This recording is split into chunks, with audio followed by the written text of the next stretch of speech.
Paul Anthony Formosa, missier ta' 52 sena minn Whiteline, inqatel bat ta' tiri f'rasu minn grupp terroristiku Al-Shabaab qrib il-port ta' Bosaso fis-Somalja.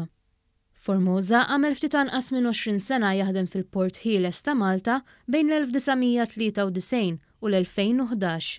Aktar tard huwa mar jaħdem f'port ieħor fl-Atakija fis-Sirja huwa beda jaħdem bħala manager tal-kumpanija P&O Ports, sussidjarja ta' DP World, waħda mill-akbar operaturi tal-portijiet fid-dinja.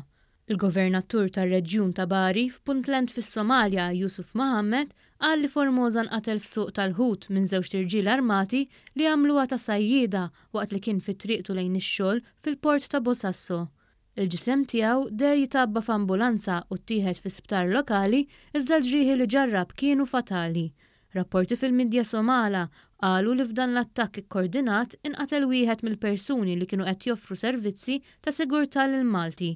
Il-grupp terroristiku Al-Shabaab ħar responsabbiltà tal-attakk u qal li Formosa kien fil-pajjiż b'mod illegali. Abdi Assas Abu Musab, kelliem għal dan il-grupp, qal li Formosa ġie mwissi bosta drabi iżda ma jridx jisma'. Wieħed mill-aggressuri inqatel fuq il-post mill-uffiċjali tas-sigurtà ta' Formosa filwaqt li l-qattil ieħor għadu ħaj u qed jinżamm mill-forzi Somali. Rapporti fil-midja Somala qalu li l-kumpanija li kien jaħdem magħha Formosa kisbet it-terminal b'kuntratt tal-30 sena.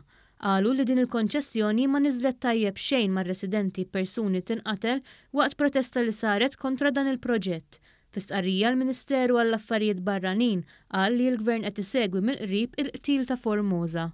L-ħabar tal-mewt tiegħu ġabet ukoll reazzjoni minn bosta ħbieb u eks-kollegi tiegħu fil-Freeport fosthom tal-kap eżekuttiv Alex Montebello li ddeskriva lil Paul bħala ħaddiem ħabbriki u li jħobb il-kollegi tiegħu.